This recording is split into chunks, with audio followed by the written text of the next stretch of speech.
A Bíblia diz no livro de Isaías, no capítulo 11, nos versículos de 1 a 16. Do tronco de Jessé sairá um rebento, e das suas raízes brotará um renovo. Tu viu o vídeo de ontem? Lembra das árvores frondosas? Lembra do machado? Pois bem, hoje, no capítulo 11, está falando que do tronco de Jessé. Quem é Jessé? Jessé era o pai de Davi. Temos vídeo no canal sobre Davi. E Davi era conhecido como filho de Jessé. E aqui está dizendo que do tronco de Jessé sairá um rebento, e das suas raízes brotará um renovo. No vídeo de ontem, nós falamos sobre esse renovo, esse remanescente fiel, esse resto que voltará, aquele que ficará, sabe? Que permanecerá, que será salvo. Esse descendente de Davi, ele tinha uma promessa de um trono de justiça. Esse renovo, esse rebento, esse broto, essa nova vida. Repousará sobre ele o Espírito do Senhor. Sobre ele quem? Sobre esse descendente de Davi. Sobre esse ungido do Senhor. Sobre esse ungido de Deus.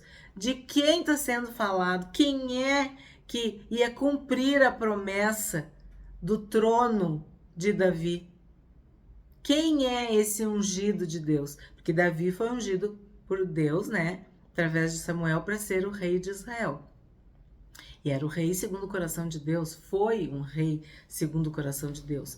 Mas ele recebeu uma promessa de que a lâmpada de Davi nunca se apagaria, de que nunca faltaria trono, coroa para a casa de Davi, para os descendentes de Davi. Então, nós sabemos quem veio da descendência de Davi: o Senhor Jesus, o Messias, aquele que dividiu a humanidade antes de Cristo e depois de Cristo, aquele que renovou, que mudou, que salvou o mundo, que trouxe vida. Esse versículo está falando do Senhor Jesus. Repousará sobre ele quem? Sobre o ungido de Deus, o ungido do Senhor, o Messias, o Cristo, o Senhor e Salvador Jesus. O Espírito do Senhor, o espírito de sabedoria e de entendimento, o espírito de conselho e de fortaleza, o espírito de conhecimento e de temor do Senhor. Temos muitos vídeos no canal tratando desses 7 espíritos do trono de Deus, ou 7 virtudes, 7 qualidades, depende de como que tá na tua Bíblia. Mas o espírito de santidade, de sabedoria, de entendimento, de conselho, de fortaleza, de conhecimento e de temor do Senhor é o Espírito de Deus, o Espírito Santo de Deus. Nas suas 7 atuações, 7 manifestações, na sua, vamos dizer assim, natureza, funções para nós. Quando nós estamos confusos, perdidos, nós precisamos do espírito de conselho, o conselheiro.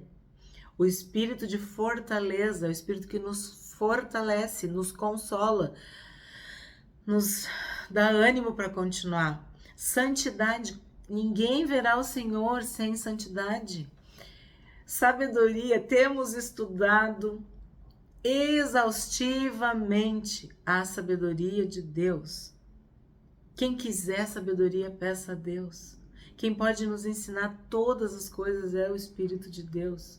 Ele tem entendimento, conhecimento, discernimento, inteligência. E aí fala do temor do Senhor. É a capacidade de obedecer,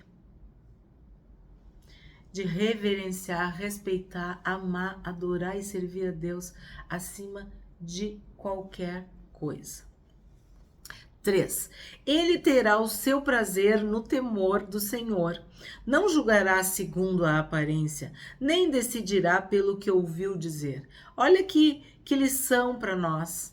Se somos de Deus, se seguimos os passos de Jesus, os passos do Cristo, nós não podemos julgar segundo a aparência. A Bíblia diz que nós devemos julgar pela reta justiça. Os juízos têm que ser justos. 4. Julgará com justiça os pobres e decidirá com equidade a favor dos mansos da terra. Castigará a terra com vara de sua boca e com o sopro dos seus lábios matará o perverso.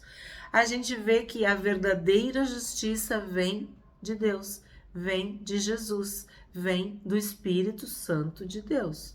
Não há justiça mais justa, mais verdadeira, mais idônea do que a justiça que vem de Deus, porque Deus é o justo juiz.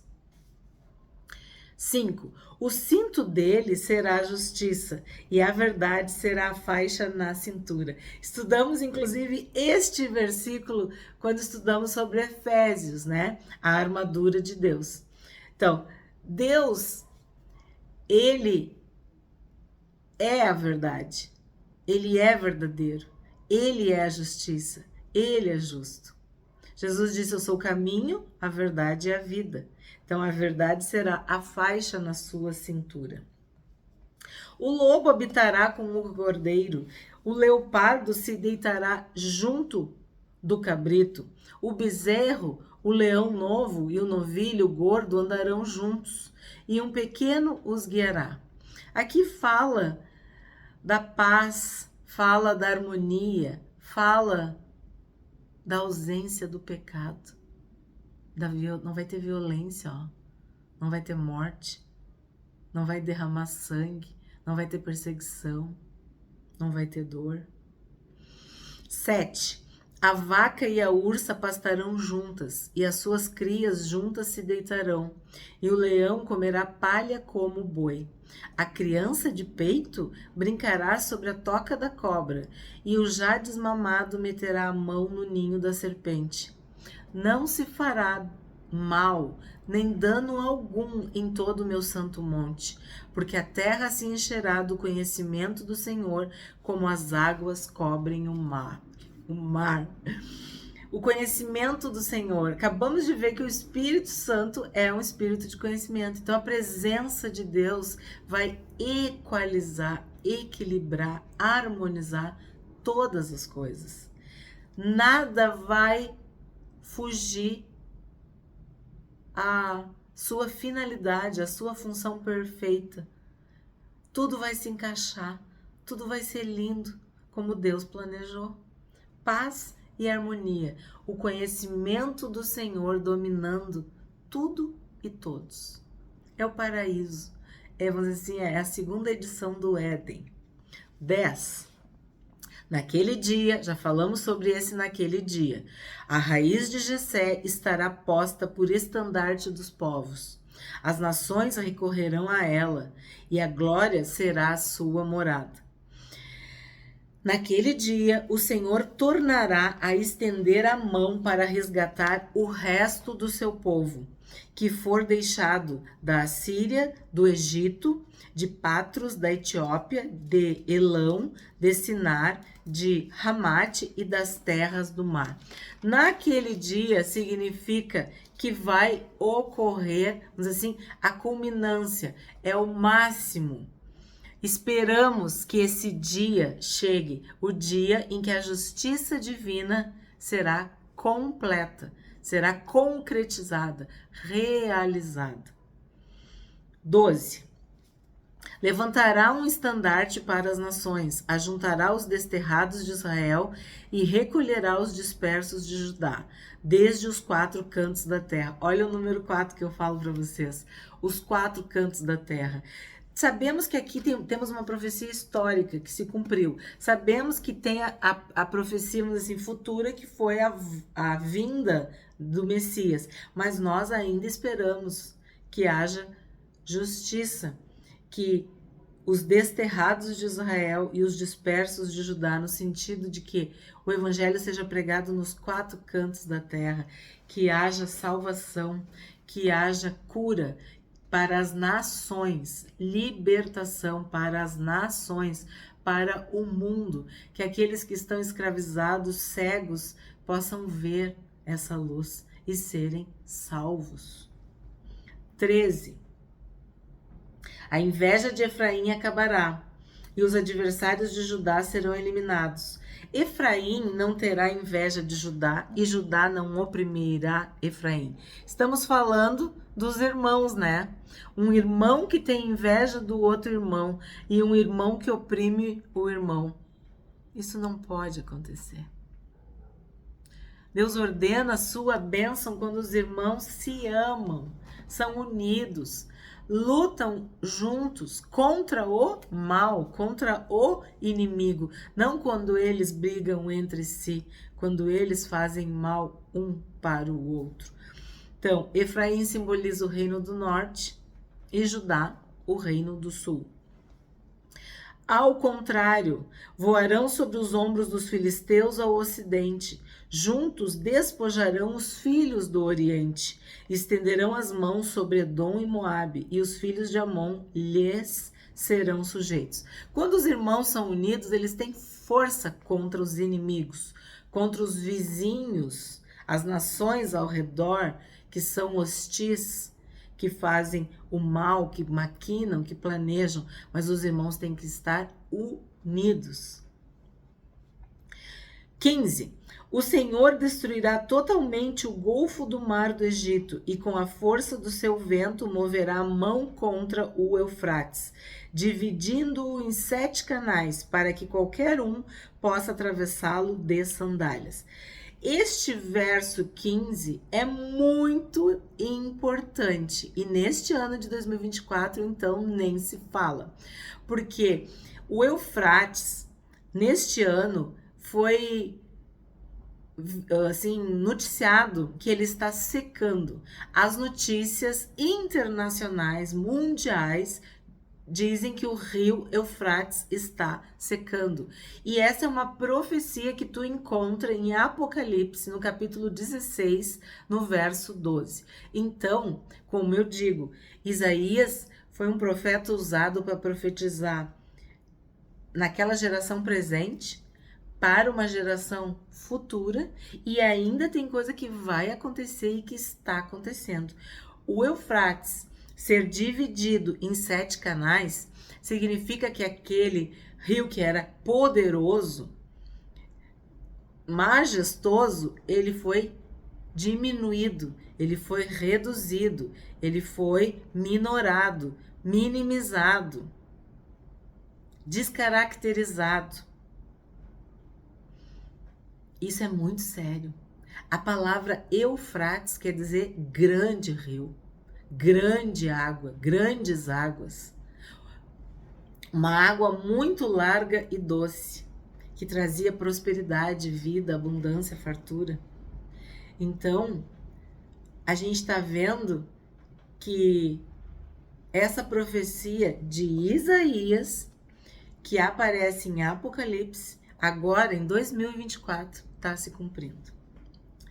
As águas que separavam já não separam mais. O Mar Vermelho, que era, vamos dizer assim, a sepultura dos israelitas, se abriu. E os egípcios morreram. Os filhos de Deus passaram a pés secos pelo Mar Vermelho. Moisés, sob o comando de Deus, abriu o Mar Vermelho.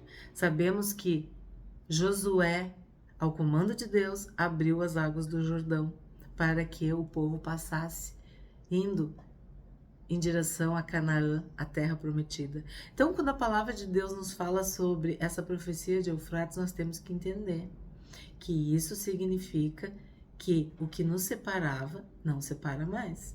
Está chegando o tempo em que nós vamos ser recolhidos, arrebatados, salvos, protegidos levados, guardados? É da gente pensar, é da gente pedir discernimento, sabedoria, entendimento, conhecimento do Senhor. Devemos estar atentos, observando. As profecias estão se cumprindo.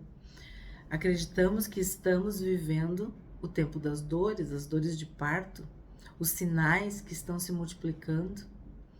Aí eu te pergunto, a tua lâmpada tá com óleo? Tá com azeite? Tu tá preparado? Tu tá preparada? Porque o Mar Vermelho tá aberto, o Jordão tá aberto, o Eufrates tá se abrindo. Tu vai passar? Que lado que tu vai ficar? É muito sério isso.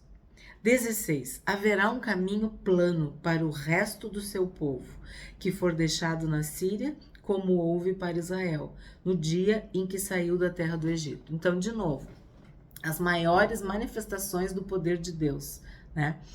No Egito.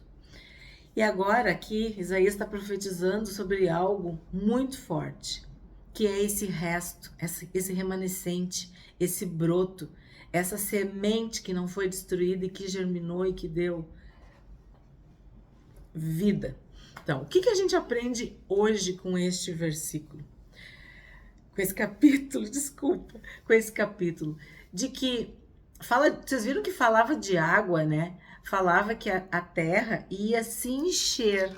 Ó, no 9 fala que a terra se encherá do conhecimento do Senhor como as águas cobrem o mar. Essas águas são águas vivas, águas de Deus, águas de conhecimento, águas de poder, águas de vida, água viva que desceu do céu. Quem que controla a chuva? Quem que controla os rios, o mar? Quem tem todo o poder? Então, é toda uma simbologia para que a gente entenda que Deus está movendo, Deus está agindo, Deus está no controle de tudo. Então, o que nós aprendemos hoje neste capítulo? O que a gente aprendeu?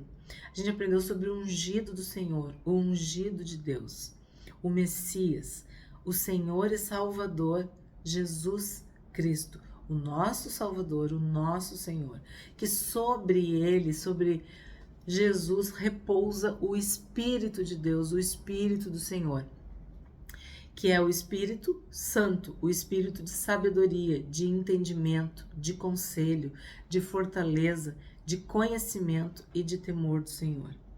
Que a terra se encherá do conhecimento do Senhor como as águas cobrem o mar.